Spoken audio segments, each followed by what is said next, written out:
So we now know how to deal with oblique shock waves. We also know how to deal with expansion fans. And the question is, well, let's get away from just walls that are turning flows and, all these other shapes, and go back to dealing with something that's a little bit closer to an airfoil. So as we've done in the past, we're going to start developing this using a flat plate, and then we'll just go from there. And there's not really all that much to develop. It's just showing you how we can use what we've learned so far to deal with a flat plate. So let's see here. Yeah, this is shock and expansion theory.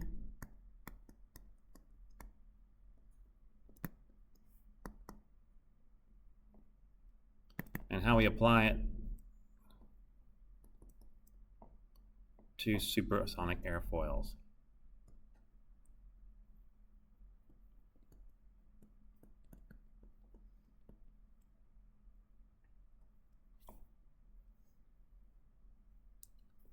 So, as we usually do, we're going to start with a flat plate. We did an example problem with this when we had oblique shock waves, and I said, what is the max pressure that this airfoil would experience? But we didn't work out the lift there. We didn't work out the lift at that time. We just said, what is the max pressure that it could experience? And so now we're going to move on to finding out, like coefficient of lift and coefficient of drag for this flat plate. Now, if I have a flat plate at some sort of angle of attack, what you should realize is that on the bottom surface, we're going to have a shock wave because the flow is being compressed. But on the top surface, we're going to have an expansion fan because the flow is being expanded. And so when that happens, I'm going to have the following scenario. I'm going to have some sort of pressure distribution on the bottom due to the change in pressure after I go through a shock wave. I'll call that P2. And on the top, I will have another pressure distribution.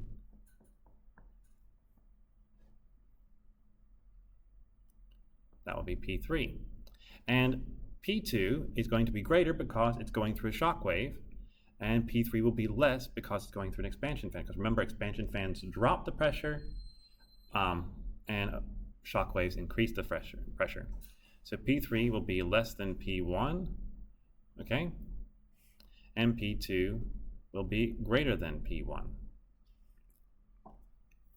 So we can already tell that this is going to create some sort of lift. It will, because that's what it has to do. Now, how do we work out that lift? And how do we work out the drag? Well, it's not too terribly hard, okay? It's not going to be that bad.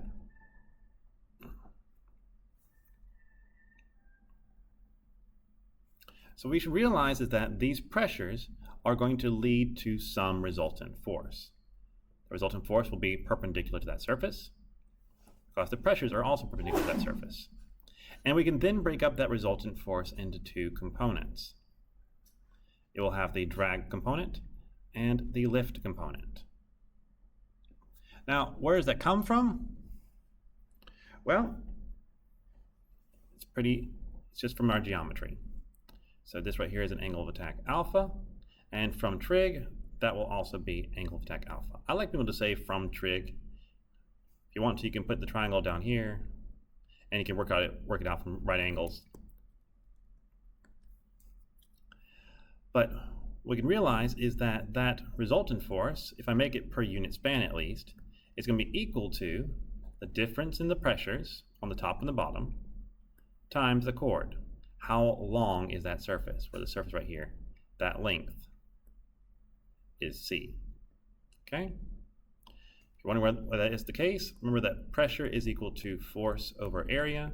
And so I'm simply saying that a force is equal to pressure times an area. And that area is equal to my chord times 1 because it's per unit span. So from that, I can then get that lift prime and drag prime are simply going to be equal to the difference in my pressure on the top times the chord times cosine of alpha, and difference in my pressure times the chord times sine of alpha. So this is not that bad, okay? It's not that bad at all. And let's go ahead and do an example of this, and then we'll move on to a difficult architecture if we have time. If we don't have time, we'll finish that next class period. But I want to go ahead and show you just a simple case with this flat plate dealing with a supersonic flow. So we're going to have a flat plate right here, and we're going to have an expansion fan on the top. Expansion fan. We have some angle of attack alpha, and it's going to have a chord C. Okay, be a shock wave there. Perfect. We're going to call the area on the bottom, we'll call that 3, this area right here 2, and this area right here 1. So M1 is going to be equal to, we'll just say 5. It's a nice round number, why not? And we'll make our angle of attack 45 degrees. I'm kidding, we're not going to do that, that'd be horrible. That would be way super detached. We'll say like 15 degrees. We'll do a small angle of attack. Why that? Because we've been doing things with 15 degrees and I've been liking it. So alpha is equal to 15 degrees, and we'll even say that pressure 1 is equal to 1 atmosphere, so we can deal with everything from there. Okay, that looks decent. So we have 2 sections for this. 2 is the expansion fan,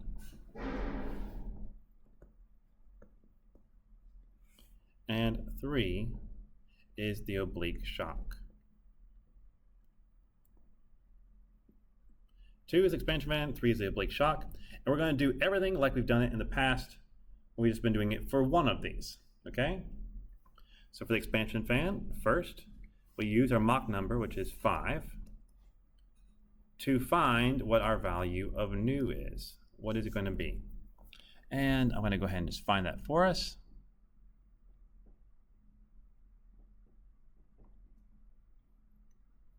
Let's see here. I'll take you along with. So for Mach number 5, the second column is my Prandtl-Meyer function, and it's 76.92. Okay. So nu1 is equal to 76.92. I add my deflection angle, which is equal to alpha in this case. Is it always? No. No, it is not. They'll do a more complex problem next class period because we won't have time today, and we'll see where it is not the case.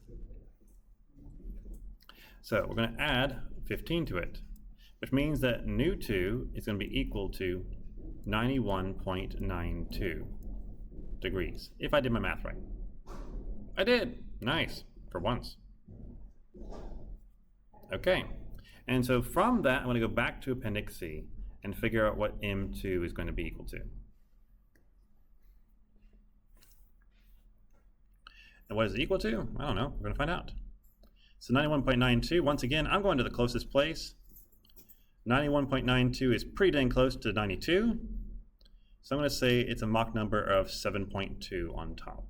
Okay. Not bad. M2 is going to be equal to 7.2. Now I need to find P2. How do we do that? We do that long little equation we saw earlier. So it's P2 over P naught 2 times P naught 2 over P naught 1 times P naught 1 over P1 times 1 atmosphere. Whoa! Whoa! Luckily for us, this value right here is 1, and so we can do this just by looking at those two values from our isentropic properties table. So for M1 is equal to 5, we can find out what P1, P naught 1 over P1 is. And for M2 equal to 7.2, I can find out what P02 over P2 is.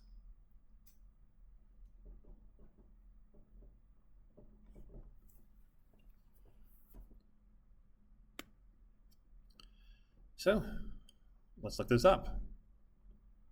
This is Appendix C, Appendix B, Appendix A. I'm looking for a Mach number of 5 to begin with. I need the values from this very first column.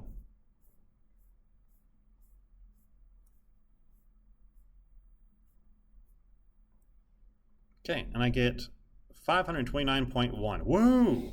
My goodness! So that's 529.1. It jumps up, people. It jumps up as you get faster. Okay, now let's check it out for 7.2. As a note, there is no 7.2 in this. Oh, there is a 7.2. I was completely wrong. I eat my words, and I'm glad about it. So 7.2 is 4,953. Yeah. As you get faster and faster, that static pressure is a very, very small portion. Dynamic pressure is taken over. Okay, so we've got what we need there. We can find P2 from this. So what is that going to be? It's going to be equal to 1 over 4,900, and that's going to look like a 9. 4,953 times 529.1 times 1 atmosphere. That's a pretty small number.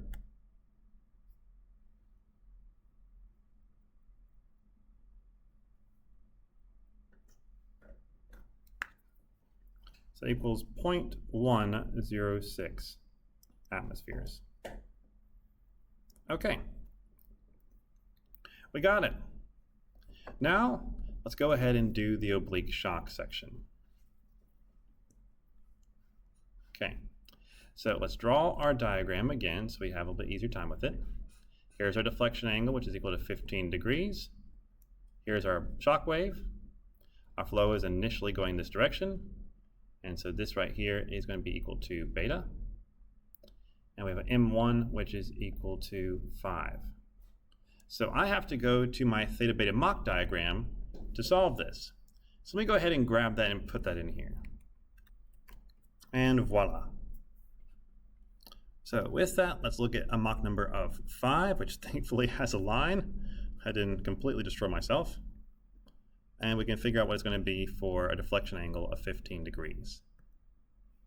So here is that 5 line right there. I'm trying to trace it down.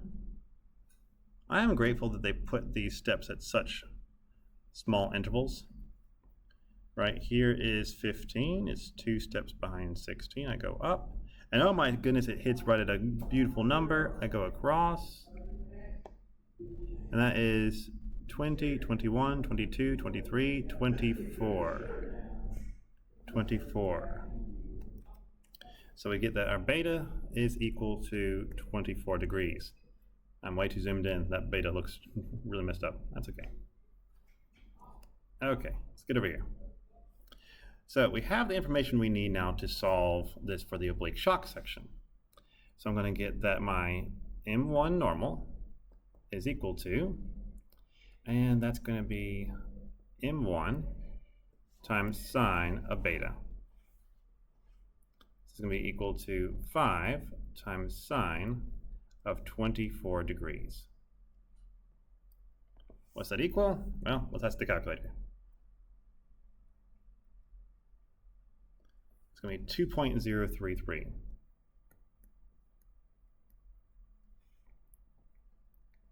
And from this, I'm just going to use it to find P2 over P1. So we're going to go to Appendix B. I don't really care about what the Mach number is afterwards, though I could definitely look it up. But in this case, Appendix B will give me P2 over P1, so I'll be fine there. So for M1 normal, which is equal to, I'm just going to say 2 because that's pretty close to it. What is P2 over P1?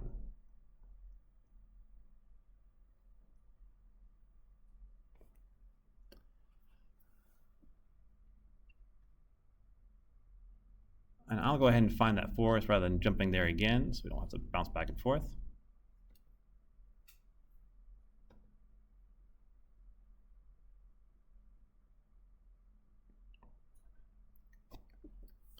That's equal to 4.5. Which means that P2, which is equal to P2 over P1 times P1, will be equal to 4.5 atmospheres. Okay, now with that, I can then find my lift and drag for this airfoil. Now, I don't have any units. I didn't give my chord or anything, so I'm just going to leave it more as it is. But I'll give you a rough estimate at the very least here. Okay, I'll give you a rough estimate so we can figure it out. So my lift per unit span is equal to P3 minus P2 times the chord times cosine of alpha. So that's going to be equal to 4.5. Oh, you know what? I'm just going to go ahead and convert it. We'll just do it. So 4.5 minus 0.106 atmospheres. There is 101,325. And to make it nicer, I'm going to make that just into kilopascals. There's 101.325 kilopascals per atmosphere. And if I say my chord is 1 meter, okay, just 1 meter, I have the cosine of 15 degrees. Let's see, that's right, 15 degrees. So let's figure out what that comes out to be. This is just assuming that my chord is equal to 1. I like unit chords, why not? Okay.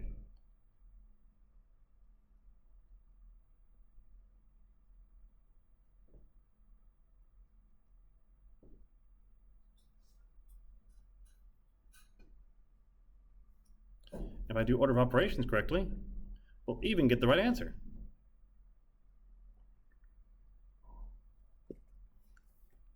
So I get from this that I would have 430 kilonewtons per meter of lift per unit span. Woo! That is a lot, but also an angle of attack of 15 is probably pretty crazy for this. And let's see, drag prime, very similar, just now with the sine alpha. It's be equal to 4.5 atmospheres minus 0.106 atmospheres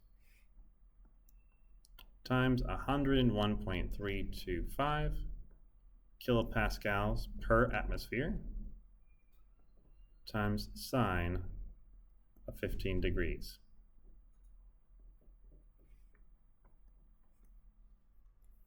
And let's take them out to be.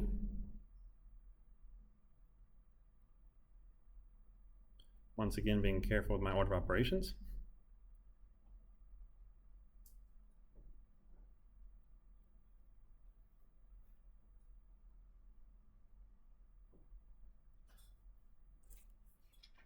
And my drag will be equal to 115.2 kilonewtons per meter. Okay, so we took a flat plate and we put it at supersonic speeds, and we see from this the lift that it would generate. Now, there is one big detail here that is incredibly unrealistic about what we did. And it has nothing to do with the flat plate being infinitely thin. The very unrealistic idea is that our pressure was equal to 1 atmosphere. I never have a scramjet that's flying at ground level. Like, you know, here's the tree, and here is the scramjet just coming down on it to have, you know, that's not going to happen, okay? So usually these are way up there.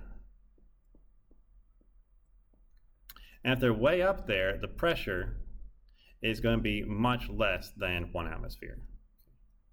And so the lift and the drag also generated will be much less than this, because these numbers are absolutely bonkers if I take them just at face value. So what we would want to do is we would only go ahead and convert this to our coefficient of lift per unit span and a coefficient of drag per unit span, and then we don't have to worry about the fact that we were doing it with crazy pressure numbers. We can try that out another time. But we're going to stop there for today.